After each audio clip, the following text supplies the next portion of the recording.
किताब को पढ़ने के लिए हाउ टू रीड बुक, दो मेथड पूरी दुनिया में जो लीडिंग माइंड एक्सपर्ट हैं वो बताते हैं।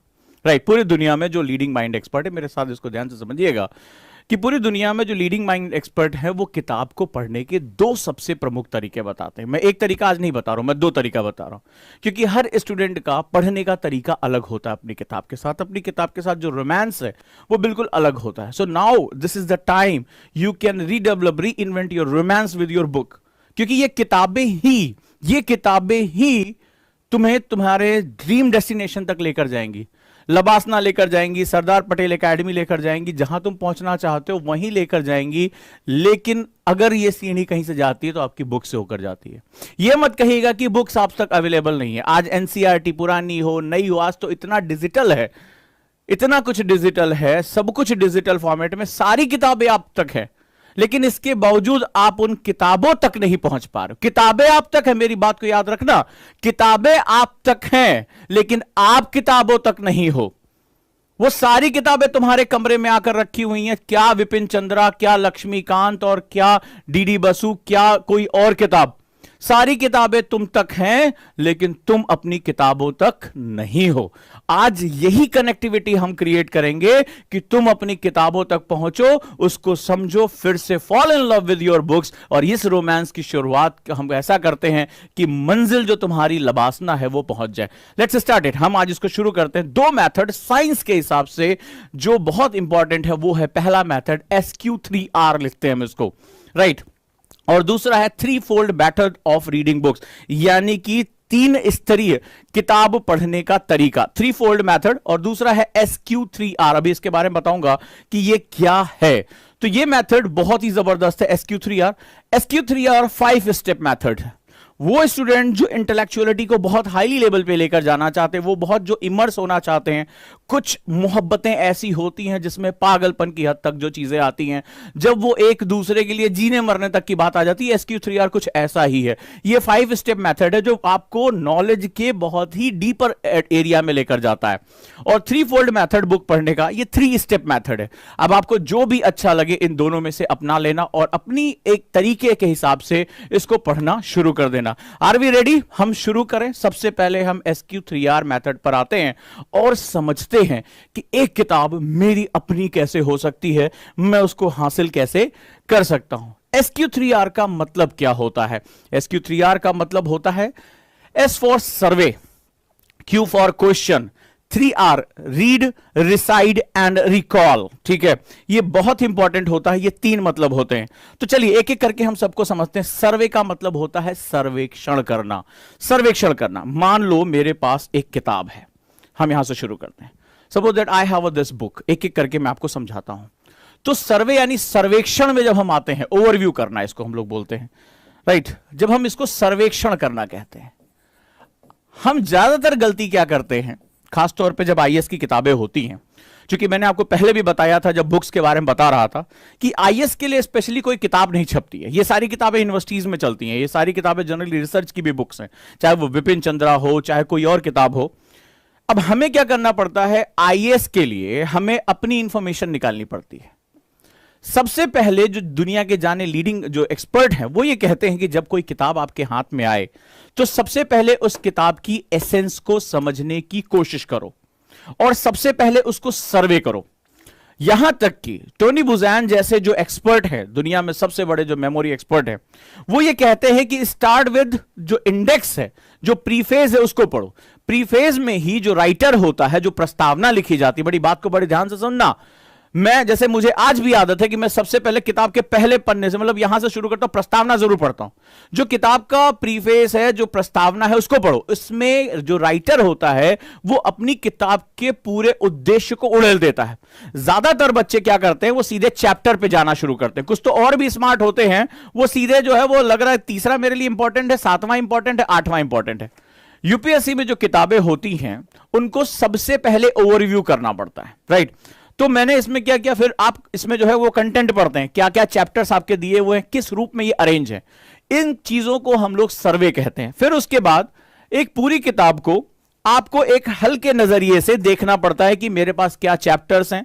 इस बीच में कुछ मेजर हेडिंग्स भी आपको देखनी पड़ती है कि चलो एक बार मेजर हेडिंग्स भी हम देख लें, तो आप उनको एक बार, जो कोई भी किताब आपके पास आए, तो उसको थोड़ा सा समय लगाकर, एक दिन का समय लगाकर आप उस किताब को सर्वे करना शुरू करिए कि किताब में कहां कहां पर क्वेश्चंस दिए हुए हैं, कहां पर आर्ग्यूमेंट्स दिए हुए हैं, क्या किताब एक कहानी के रूप में चल रही है, जैसे अगर आप बिपिन चंद्रा पढ़ोगे तो एक कहानी के रूप में चलेगी, तो क्या कहानियां क्रमशः हैं या इसमें कैरेक्टर्स आगे और पीछे जा रहे हैं। तो इसको कहते हैं अपनी किताब का सर्वे करना, ठीक है, यानी सर्वेक्षण करना, आपका ओवरव्यू करना, जिसको हम लोग कहते हैं हवाई जहाज यात्रा के थ्रू आपने सबसे पहले उसको निकाल लिया, सर्वे कर लिया, डन। इसको आदत डालिए, इसमें आप प्रीफेस, इंडेक्स, मेजर हेडिंग्स, ये सब कुछ देखेंगे, किताब में कहां कहां टेस्ट दिए हुए हैं, कहां होमवर्क दिए हुए, कितने बॉक्सेस, कई किताबों में आपने देखा होगा एनसीईआरटी में बॉक्सेस दे देता है, तो आप इनको एक बार ओवरव्यू कर लोगे। इससे क्या होगा, आपको जो पाठ दिए हुए हैं, जो आपके लेसन्स दिए हुए हैं, उनका विकास करने का क्रम आपको समझ में आ जाएगा, किताब का उद्देश्य आपको समझ में आ जाएगा, मेजर हेडिंग समझ में आ जाएगी। कई किताबें आपने देखी होंगी, उसमें चैप्टर से पहले लिखा होता है कि इसमें आप ये चीजें सीखेंगे, जो फॉरेन बुक्स होती हैं। आप कई बार जो है वो बॉक्सेस बड़े इंपॉर्टेंट देखेंगे कि इसमें बड़े इंपॉर्टेंट काम दिए होते हैं। कई बार आपने देखा होगा कि कोई पैराग्राफ खत्म होने या कोई पार्ट खत्म होने के बाद प्रैक्टिस के क्वेश्चन दे देते हैं। अलग अलग किताबों के अलग अलग मॉड्यूल होते हैं। जब आप उस किताब के मॉड्यूल को, उसकी अरेंजमेंट को समझ जाओगे, तो आपको समझ में आएगा कि मेरा पूरा जो इस किताब को पढ़ने का उद्देश्य है वो कैसे सॉल्व हो रहा है। Now move to the second segment. Next one is most important segment. ये मैंने देखा है कि स्टूडेंट इसको करने से डरता है, और मैंने जिन स्टूडेंट पर यह प्रैक्टिस की है उनके सीखने की क्षमता में कई गुना बढ़ोतरी हुई है। जी हां, उनके सीखने की क्षमता में कई गुना बढ़ोतरी हुई है। इसको कहते हैं प्रश्न पूछना। प्रश्न पूछना। अब मेरे पास कोई भी एक किताब है, यह सबसे इंपॉर्टेंट है। इसमें आपने जब सर्वे कर लिया और आप जब सेकेंड लेवल पर गए, तो इसमें आपने क्या किया, आज आपका अभी मान लो कोई भी एक लेसन है, कोई भी आपने एक पाठ उठा लिया, आज आपका कोई भी पाठ है। अब इसमें क्या करिए, इसमें प्रश्न बनाइए। जैसे अब आपने हेडिंग्स देखी थी, मान लीजिए आप विपिन चंद्रा ही देख रहे थे, और विपिन चंद्रा में आप कृषक आंदोलन के बारे में, फार्मर्स जो है रिवोल्यूशंस के बारे में, या उसके जो एजिटेशंस के बारे में आप पढ़ रहे थे। तो अब आपने उसमें हल्का सा जब सर्वे किया तो आपको अंदाजा लग गया। अब आप ये सोचिए, इसमें मुझे प्रश्न बनाने, ये मोस्ट इंपॉर्टेंट है। ये आप एक डायरी रखेंगे, एक कॉपी रखेंगे, और इसमें आप प्रश्न बनाएंगे कि मेरे इस चैप्टर को पढ़ने का उद्देश्य क्या है, what is the main purpose of reading this chapter. दूसरा, कृषक कौन थे, कृषक की परिभाषा उस समय क्या थी, व्हाट वाज पीजेंट। वहां फार्मर वर्ड यूज नहीं किया है, वहां पर उन्होंने पीजेंट वर्ड यूज किया है। तो what is the difference between farmer and peasant. छोटा सा रीजन क्या थे रिवोल्ट के, ठीक है, व्हाट आर द रीजंस। क्या ब्रिटिशर्स थे, क्वेश्चन आया हुआ है, ठीक है, ब्रिटिशर्स थे या लोकल रीजन था, लैंडलॉर्ड्स थे, साहूकार थे, किस कौन लोग थे। सो आप क्या करोगे, इस तरह के छोटे छोटे क्वेश्चन जो भी आपके दिमाग में, क्या, क्यों, कैसे, कब, किसके लिए, कहां, मैं आपको पहले भी ये बारे में बता चुका हूं, आपने क्वेश्चन बना लिए। संविधान क्या होता, आपने मान लो प्रस्तावना आज आपको पढ़ना है, प्रियम्बल पढ़ना है।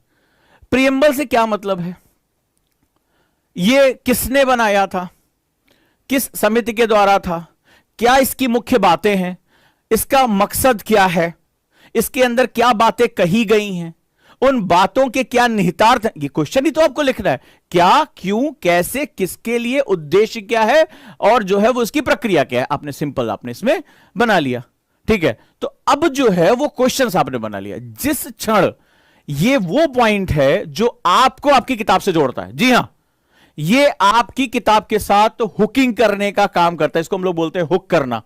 जैसे मछली कांटे में फंसती है, उसी तरह उस चैप्टर के मुख्य तथ्य, यकीन मानिए आप 70 to 80%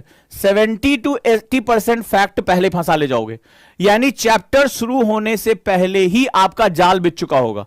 इस चैप्टर की 80% इंफॉर्मेशन, मैं एक एवरेज स्टूडेंट की बात कर रहा हूं, 70 to 80% एवरेज जो आपकी इंफॉर्मेशन है वो खटाक से आपके साथ फंस जाएगी। आप रेडी हैं किताब के लिए, और अब आपकी किताब कहीं नहीं भाग के जा रही है, बात याद रखिएगा। नाउ क्वेश्चन वाला पार्ट बड़ा जरूरी है। आप चाहे तो मुझे सैंपल भी भेज सकते हैं, सर ये मैंने इस चैप्टर के लिए बनाया। बेसिक शुरुआत में कुछ वियर्ड से बन सकते हैं, हल्के फुल्के अबूझे बन सकते हैं, कोई बात नहीं है, डरना नहीं है। समय जैसे जैसे बीतेगा आपके क्वेश्चंस की वैल्यू अपने आप बढ़ जाएगी, डरना नहीं है। ये बिल्कुल ऐसे है कि जैसे आज मैं शुरुआत कर रहा हूं, मैं बेसिक क्वेश्चन, ये मैं क्या पढ़ रहा हूं, इसका उद्देश्य क्या है, ये तो आप क्वेश्चन पूछ सकते हो। पर्पस क्या है, ये क्या चीज है, आपने हेडिंग देखी और क्वेश्चन मार दिया। ठीक है, ये मैंने प्रैक्टिकल करके देखा और बच्चे की पढ़ाई में बहुत ज्यादा इसमें जो है वो परिवर्तन आ चुका था, और अगर आप बिलीव करते हैं तो इस मेथड को आप लेकर जाएंगे। थर्ड मेथड है रीड करना, यानी अब आपने जो क्वेश्चंस बनाए हैं पहला, दूसरा जो इंफॉर्मेशन बुक में दी है अब आप उसको रीड आउट करेंगे, उसको पढ़ेंगे, थॉरोली पढ़ना शुरू कर देंगे, और इस दौरान आप कुछ सिंबल्स का यूज करेंगे, जैसे स्टार, जैसे फ्लैग, अपने हिसाब से, इंपॉर्टेंट है, वेरी इंपॉर्टेंट है, 2 स्टार दे दिया, तो इस तरह के आप सिंबल्स का यूज करना शुरू करेंगे पढ़ते समय। हाइलाइटर का यूज करेंगे, पेंसिल का, पेन का यूज नहीं करेंगे। याद रखिएगा, मैंने बहुत लोगों को देखा है मल्टी कलर, हर लाइन के नीचे दे दनादन दे दनादन। This is the worst method of reading. जब हर चीज इंपॉर्टेंट है तो नोट्स किसके बनाओगे? आगे आगे मुझे जो है इस पे नोट्स बनाना है, तो मैं कैसे बनाऊंगा? तो मैंने इसको रीड किया, मैंने सिंबल्स बनाए, ठीक है। पहला तो मेरे जो मैंने क्वेश्चन बनाए थे उनके मुझे जवाब चाहिए, दूसरा इसके सिंबल्स मैंने बनाए, तो इंपॉर्टेंट, वेरी इंपॉर्टेंट, खतरे का निशान की मतलब यहां पर मुझे ध्यान देना है, ये बहुत ज्यादा महत्वपूर्ण लग रहा है मुझे, आगे मुझे इसके जो है काम आएगा। आपने सिंबल्स बनाए और यहीं पर आप इसको अपनी कॉपी में नोट डाउन करोगे। इस मेथड में यहां पर आप नोट्स बनाओगे, यानी रीड करते जाओगे और आप उसके नोट्स बनाओगे। नोट्स अगर आप फ्लो चार्ट में बनाओ, ये मैं आपको पहले भी वीडियो बता चुका हूं कि नोट्स कैसे बनाते हैं, जरूरत पड़ेगी दोबारा आपको बताऊंगा नोट्स बनाने के क्या क्या मेथड होते हैं। नोट्स बनाने का जो पहला मेथड होगा, either go through the flow chart. आप पैराग्राफ में नोट्स मत बनाइएगा, मेरा हम्बल रिक्वेस्ट है आप लोगों से। सबसे गलत काम करते हैं मोस्टली स्टूडेंट, मैंने देखा, आप भी इस बात की एग्री करते होंगे, 90% के लगभग बच्चे पैराग्राफ में नोट्स बनाते हैं, विच is a worst method of notes making. बिल्कुल क्लियर कह रहा हूं, worst method of notes making, ये आपके दिमाग के हिसाब से बिल्कुल ही गलत है। क्लियर है? आपको क्या करना है? Flow chart number 1, number 2 spider diagram, अगर आप नोट्स में जाना चाहते हैं, spider diagram. Number 3 supreme method, thought mapping, जिसको मैं बहुत ज्यादा एडमायर करता हूं, thought mapping. And number 4 synopsis. Synopsis, ये 4 मेथड होते हैं नोट्स बनाने के, लेकिन पैराग्राफ वाइज नोट्स नहीं बनाएंगे। याद रखिए, कहीं कुछ बहुत जरूरी डिफिनीशन है वो आप लिख सकते हैं, बट अगर आप वो पैराग्राफ टू पैराग्राफ लिख रहे हैं, मैंने देखा है, बना भी लिया बच्चे ने, तो ऐसे ऐसे स्टूडेंट मुझे मिले जिन्होंने उसको पढ़ा ही नहीं क्या लिखा है। मैं गया हुआ था एक जगह पर क्लास लेने के लिए, एक बच्चा आया बड़ा प्रभावित होते हुए कि सर ये मेरे नोट्स देखिए बड़े खूबसूरत हैं। अब वाकई में उसने बड़े खूबसूरत नोट्स बनाए थे ज्योग्राफी के, और उसने कहा कि सर इस चैप्टर को पूरा करने में, इस नोट्स को बनाने में मुझे 3 दिन लगे। वो एक चैप्टर का नोट्स उसने 3 दिन में बनाया। मैंने कहा बहुत बढ़िया, इतने कलर वलर और इतना खूबसूरत। मैंने कहा इसमें ये छोटा सा मुझे पॉइंट बताओ क्या है? बोला सर नोट्स बनाया, अभी पढ़ा नहीं है कुछ मैंने। 3 दिन, इतनी मेहनत, और आपने उसको याद नहीं किया। आप मुझे बताओ, क्या आपके एग्जाम में आपको नोट्स ले जाने की इजाजत है? आपके पास सिर्फ ये जाएगा, ये, और इसमें जो चीज इंपॉर्टेंट है, इसमें जो चीज पहुंच गई वही आपका है। जो किताब में है, जो नोट्स में, वो कभी आपका नहीं है। जो यहां पहुंच गया वही आपका है, वही उस क्लासरूम, उस एग्जामिनेशन हॉल में जाएगा। अदरवाइज कुछ भी, न पर्ची, न किताब, न नोट्स, कुछ नहीं वहां जाएगा। सो मेक श्योर कि जो आप पढ़ रहे हो वो यहां होना चाहिए। कॉपी में कितना सुंदर है, मुझे इससे कोई लेना देना नहीं है। क्लियर? याद रखिएगा। तो flow chart, spider diagram, thought map और साइनॉप्सिस, ये अलग टॉपिक है। अगर आपको नहीं आता फिर मैं सिखाऊंगा उसको। Then go to the recite. अब रिसाइट में क्या होता है, ध्यान से समझिएगा।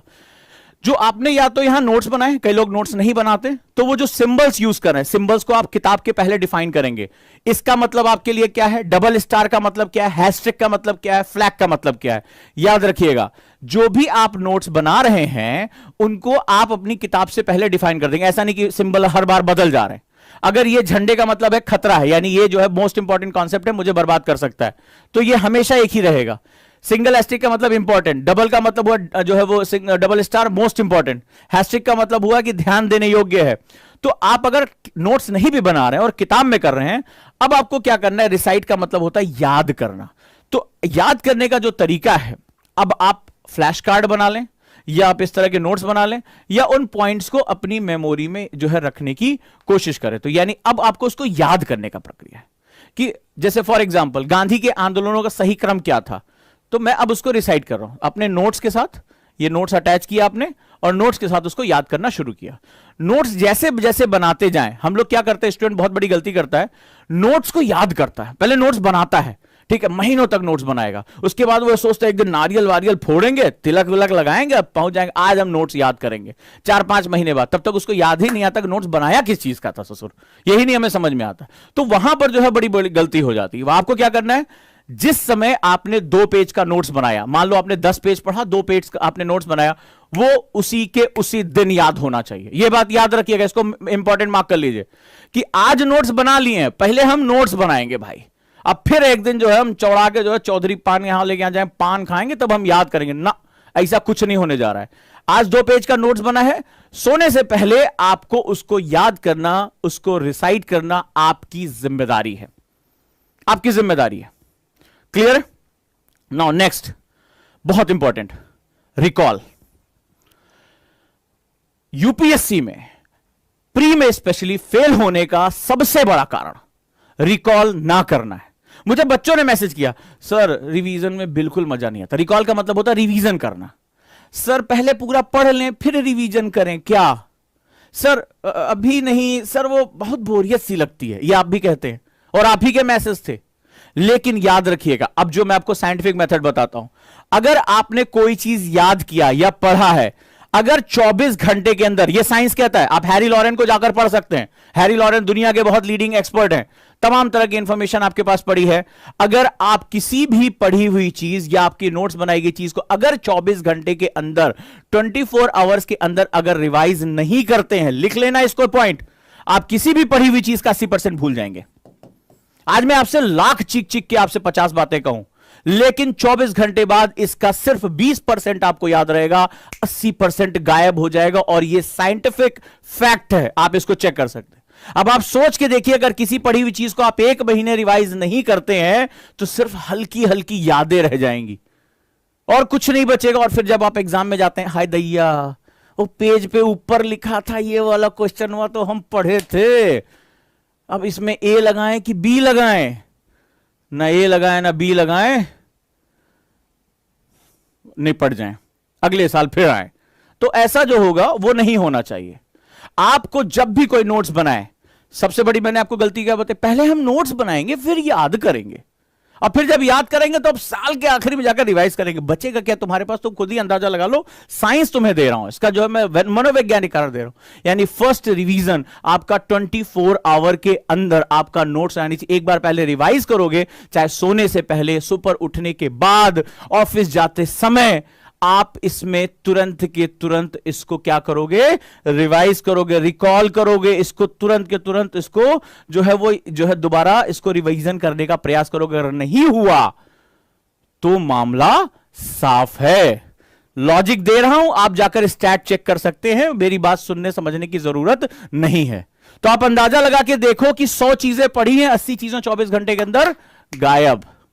अरे ये मेमोरी है, ये इसमें डाउनलोड नहीं होता है। जैसे फोन में भी short term long term memory होती है, हमारे पास भी शॉर्ट टर्म और लॉन्ग टर्म मेमोरी होती है।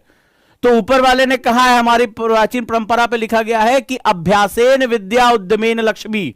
संस्कृत में यह बड़ी खूबसूरत बात कही गई है कि विद्या अभ्यास से आती है और लक्ष्मी यानी धन जो है वो उद्यम करने से आता है। अभ्यासेन विद्या उद्यमेन लक्ष्मी, ये हमारी प्राचीन परंपराओं का हिस्सा था। यानी कि हमें विद्या प्राप्त करने के लिए अभ्यास, प्रैक्टिस करनी पड़ेगी।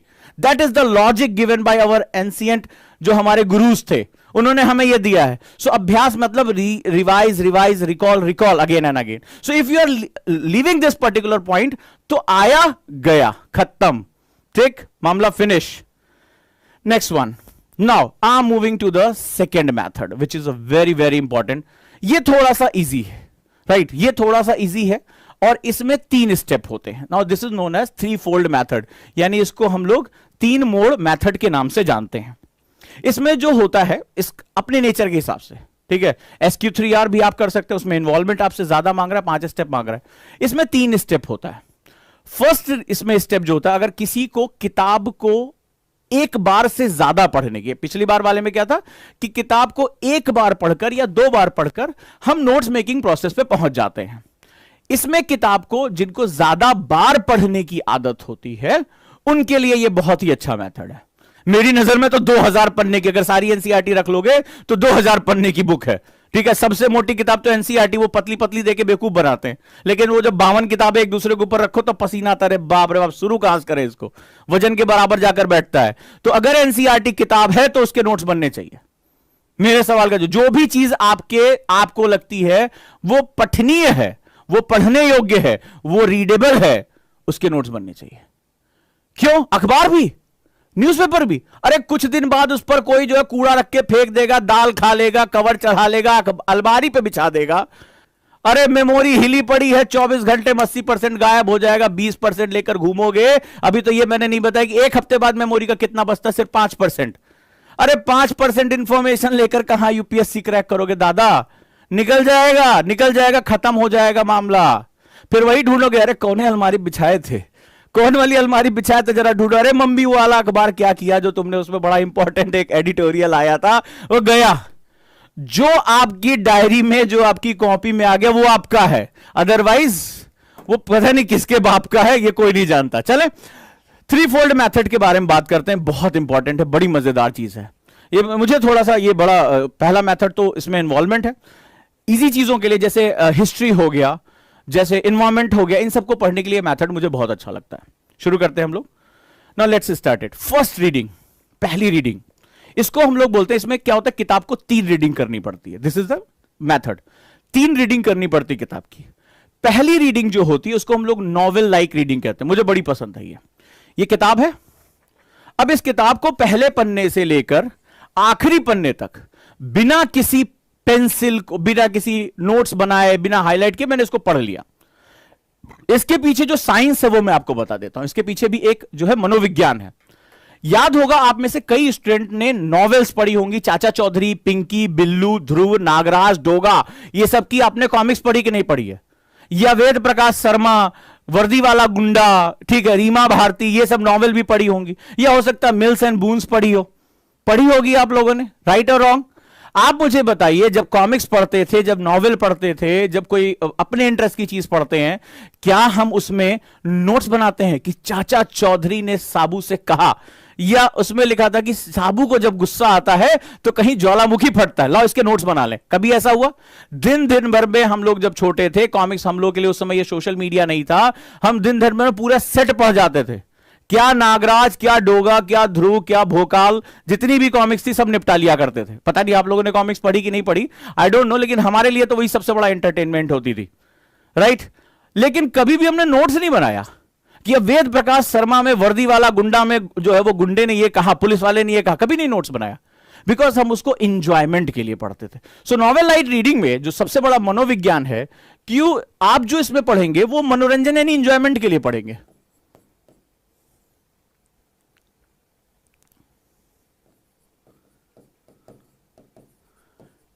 इंजॉयमेंट के लिए, यानी मुझे किसी बिना फियर के पढ़ना है। याद है जब आप जो लोग कॉमिक्स पढ़ते थे, आप लोग मुझे बताइएगा कि आप लोग जब कॉमिक्स पढ़ते थे तो कभी आपको लगता था कि यार 15-20 मिनट हो गया मुझे पढ़ते हुए, आप बस जब तक कोई डंडा लेके नहीं आ जाता था तब तक उसको पढ़ते रहते थे। आज भी अगर आप आर्चीज की कॉमिक्स या कोई भी, अगर आप कोई चीज पढ़ने का शौक रखते होंगे, ठीक है, तो आज आप देखते होंगे आपको पता नहीं चलता समय का। तो जब हम किसी चीज को, इसमें जो साइकोलॉजी है वो ये समझो कि जब हम किसी चीज को इंटरेस्ट के लिए पढ़ते हैं, बिना प्रेशर के पढ़ते हैं, बिना फियर के कि हमें इसमें कुछ हासिल करना है, तो उस चीज के साथ हमारी अटैचमेंट बढ़ जाती है। तो फर्स्ट रीडिंग को हम लोग novel like reading, comics like reading बोलते हैं, यानी आपकी जो भी किताब है आप उसको एक कहानी की तरह पढ़ो। एक पेंसिल रखो, सिर्फ अपने साथ एक पेंसिल रखनी है। कहीं कुछ इंपॉर्टेंट लग रहा है तो उसके ऊपर आपने एक स्टार मार्क कर लिया, वो अंडरलाइन वाला काम नहीं करना है, अंडरलाइन वाला काम नहीं करना, स्टार मार्क कर लिया, पेज को मोड़ दिया, या उसके ऊपर एक स्लिप लगा दी कि दिस कैन बी इंपॉर्टेंट, आप फ्यूचर के लिए इस्तेमाल कर सकते हैं। क्लियर है? डन है? अब देखो इसमें कुछ है ना वो कि न्यूज़पेपर से नोट्स कैसे बनाए, अब उन्हें ये नहीं समझ में आ रहा कि ये मेथड क्या है, फिर कहीं जाएंगे किसी और टीचर के पास, सर ये बता दीजिए बुक कैसे पढ़ें, ठीक है? तो ये अभी जो चल रहा है उस पर उनका फोकस नहीं है, अब इनका दिमाग न्यूज़पेपर में अटक गया है। तो यही है, अभी ये किसी और मंच पे जाएंगे, कुछ और सवाल पूछेंगे, फिर ये मंच टू मंच घूमेंगे इधर से उधर। अभी क्या बता रहा हूं इसको समझने की बजाय इनकी अपनी रामायण चलती रहती है। तो आज गा लो, कल रोओगे भी, ठीक है? चलो, तो इसको हम लोग नॉवेल लाइक रीडिंग बोलते हैं। राइट यहां पर आपको सबसे ज्यादा फोकस करना है, बहुत इंटरेस्टिंग। इसमें आप पहले पेज से लास्ट पेज तक पूरा पढ़ जाओगे और इंटरेस्ट के साथ पढ़ोगे। इसमें क्या होता है कि जब कोई बहुत लंबा विषय होता है तो आपको इसके कैरेक्टर समझ में आ जाते हैं। अब जैसे विपिन चंद्रा आप पढ़ोगे, इसके लिए बड़ी अच्छी है ये। तो विपिन चंद्रा में आप देखोगे कि एक ही काल के घटनाक्रम को वो गांधी के तुल्य विश्व में क्या चल रहा है वो किसी और चैप्टर में रख रहे हैं। गांधी क्या कर रहे हैं अलग कर रहे हैं, लेकिन उसी समय जो आदिवासी या भारत के अन्य हिस्सों में क्या चल रहा है वो उसको अलग रख रहे हैं। ये अलग अलग चैप्टर्स हैं, लेकिन जब आप उसको पूरा पढ़ोगे तो आपको समय पता चलेगा कि एक ही समय काल में ये घटनाएं हो रही थी। विश्व में ये हो रहा था, भारत में ये हो रहा था, राष्ट्रीय स्तर पर ये हो रहा था, क्षेत्रीय स्तर पर ये हो रहा था, रीजनल लेवल पे ये हो रहा था। आपको वो पूरी घटनाओं को जोड़ने में बहुत आसानी होगी। इसको हम लोग फर्स्ट नॉवेल लाइक रीडिंग कहते हैं। यहां आपने कर लिया, ठीक है। सेकेंड जो होता है ये मोस्ट इंपॉर्टेंट है। अब इसको हम लोग सेकेंड रीडिंग बोलते हैं। अब किताब खत्म नहीं हुई, अब क्या हुआ कि फर्स्ट रीडिंग खत्म होने के बाद रख दिया है, चलो हिस्ट्री खत्म हो गया, पॉलिटी उठाते, ना ना ना, अभी वो किताब का सिर्फ आपने नॉवेल लाइक रीडिंग की है। सावधानियां है, सेकेंड रीडिंग को हम लोग बिट बाय बिट रीडिंग कहते हैं, यानी आप इसमें चैप्टर टू चैप्टर पढ़ेंगे, पहला चैप्टर, और यहीं पर आप नोट्स बनाएंगे, इसी में ही आपके नोट्स प्रिपेयर होंगे। एक एक चैप्टर पढ़ेंगे, ध्यान से पढ़ेंगे, हाईलाइट करेंगे। अब आपने एक बार उसको पढ़ रखा तो आपको अंदाजा हो चुका होगा कि जो हमने पहले सर्वे किया था उसमें आपको अंदाजा हो गया होगा कि इसमें इंपॉर्टेंट पॉइंट्स क्या क्या हैं मेरे, और अब आपको नोट्स बनाने में सहूलियत हो जाएगी। आप एक एक चैप्टर करके नोट्स बनाने के साथ साथ उसको रीड करना है, उसको जो है याद करना शुरू कर देंगे। याद करने का तरीका आप बोल के याद कर सकते हैं, फ्लैश कार्ड के थ्रू याद कर सकते हैं, किसी को सुना के याद कर सकते हैं, जो भी आपका तरीका, या आप उसको राइट डाउन करके याद कर सकते हैं, वो आपका अपना तरीका, और उसके बारे में फिर कभी बात करूंगा। एंड इसमें फिर थर्ड रीडिंग करनी होती है, बड़ी सावधानी रखनी होती है। अभी काम खत्म नहीं हुआ कि चलो नोट्स बन गया, भैया खत्म हो गया काम, नहीं, इसको रैप अप रीडिंग कहते हैं। जैसे गठरी समेट लेना ना, लाओ भाई अपना, लाओ ये सामान, लाओ लाओ लाओ लाओ लाओ, सब लोग लाओ। जैसे तमाशे वाला जब तमाशा दिखाता है उसके बाद बाबूजी बाबूजी चलिए चलिए चलिए दीजिए, सैंपल दीजिए, और वो फिर अपनी गठरी वठरी बांधकर फिर कहीं चल देता है। इसको रैप अप रीडिंग कहते हैं। और इसमें क्या होगा, अगर बुक्स को बहुत तेजी से फिर से पढ़ना पड़ेगा, बहुत फास्टर वे में पढ़ना पड़ेगा, क्विकली क्विकली क्विकली, और जो इंपॉर्टेंट पॉइंट्स नोट्स बनाते समय आपके छूट गए थे उनको ऐड ऑन करना होगा, और यहां पर इसको रिवाइज करना होगा। इसको बोलते हैं रिवाइज करना, जो हमने पहले किया था, यानी हमें उसको रिकॉल करना है। हमने जो पढ़ा 24 घंटे के अंदर या 48 घंटे के अंदर हमें उसको वापस रिकॉल कर लेना है, उसको याद कर लेना है। तो ये 3 स्टेप का प्रोग्राम है। यानी फर्स्ट स्टेप में नॉवेल लाइक रीडिंग हम करेंगे, उपन्यास की तरह उसको पढ़ेंगे, बिना किसी प्रेशर के, आनंद के लिए पढ़ेंगे। जब भी उस पर लिखो कि मैं इस किताब को फर्स्ट रीडिंग में आनंद, इंजॉयमेंट के लिए, जानकारी के लिए पढ़ रहा हूं, मेरा और इससे ज्यादा कोई उद्देश्य नहीं है। और मैंने देखा ये बहुत फायदा करता है। जैसे किताब के ऊपर से बोझ हट जाता है कि मुझे याद करना है, हाय दैया आज मुझे 20 चैप्टर पढ़ने हैं, वैसे किताब अच्छी लगने लगती है कि मुझे समझना है क्लाइमेटोलॉजी में क्या हो रहा है, ओशिनोग्राफी में क्या हो रहा है, क्या हुआ था भारत के स्वतंत्रता आंदोलन में। तो जब आप इस उद्देश्य के साथ ऑर्डर करते हैं अपने दिमाग को, तो उसके साथ वो इंजॉयमेंट के साथ पढ़े, फिर वो समय नहीं पता चलता। कई कई किताबें मैंने जो है वो 22-22, 23-23 घंटे में पूरी खत्म, एक सिंगल रीडिंग में, एक ही दिन में उसको खत्म किया। तो that is a very important segment, right. अब सेकंड, नोट्स यहां बनेंगे, यहां याद करेंगे और यहां रिवाइज करेंगे, रैप अप करेंगे। क्लियर है?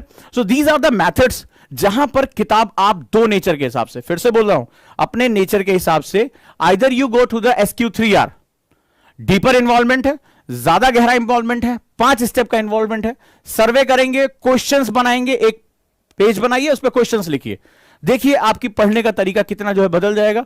रीड करेंगे, नोट्स बनाएंगे, रिसाइट याद करेंगे, देन रिकॉल करेंगे, और 24 घंटे के अंदर फर्स्ट रिकॉल आपका हो जाना चाहिए। इस पे आप लिख लीजिए, नहीं तो आप अपने साथ भयानक डिजास्टर क्रिएट कर लेंगे। दूसरा मेथड है 3 fold method. First reading novel like reading, second reading bit by bit and notes taking. Notes मैंने आपको बताया था कभी भी पैराग्राफ वाइज नहीं बनेगा, मैं कभी भी क्लास आप ले लूंगा, जैसे ये आज मैं आज आपके डिमांड पे क्लास ले रहा हूं वैसे आगे भी ले लूंगा। और थर्ड रीडिंग, इसको रैप अप रीडिंग कहते हैं, यानी वहां पर तेजी से उसको वापस याद करते हुए, रिकॉल करते हुए, रिवाइज करते हुए इसको क्लोज कर देंगे। ये जो 2 मेथड हैं, अपने अपने चाहे तो आप ये दोनों मेथड ऑप्ट कर सकते हैं। हिस्ट्री के लिए इस मेथड के साथ जा सकते हैं, और जो कॉम्प्लेक्स सब्जेक्ट हैं जैसे पॉलिटी हो गया, जैसे साइंस के सब्जेक्ट हो गए, जैसे ज्योग्राफी हो गई, उसके लिए आप SQ3R मेथड पे जा सकते हैं। आप दोनों मेथड अपने हिसाब से इस्तेमाल कर सकते हैं। क्योंकि हिस्ट्री में कहानियां हैं, हिस्ट्री में एक फ्लो चलता है, हम उसके साथ कर सकते हैं, हम इन्वायरमेंट में ये काम कर सकते हैं। बट जहां पर मुझे कॉम्प्लेक्स इश्यूज है वहां पर मैं SQ3R के साथ जा सकता हूं। ये दोनों मेथड आपकी किताब पढ़ने के तरीके और वापस आपके रिश्तों में जो रोमांस है, जो किताबें पूछ रही हैं रिश्ता क्या कहलाता है, उसको आप जो है वो वापस उसी शाहरुख खान के रोमांस को वापस लेकर आ सकते हैं, जहां पर आपको आपकी किताबें एक दोस्त के फॉर्म में दिखाई पड़ेंगी दोस्तों।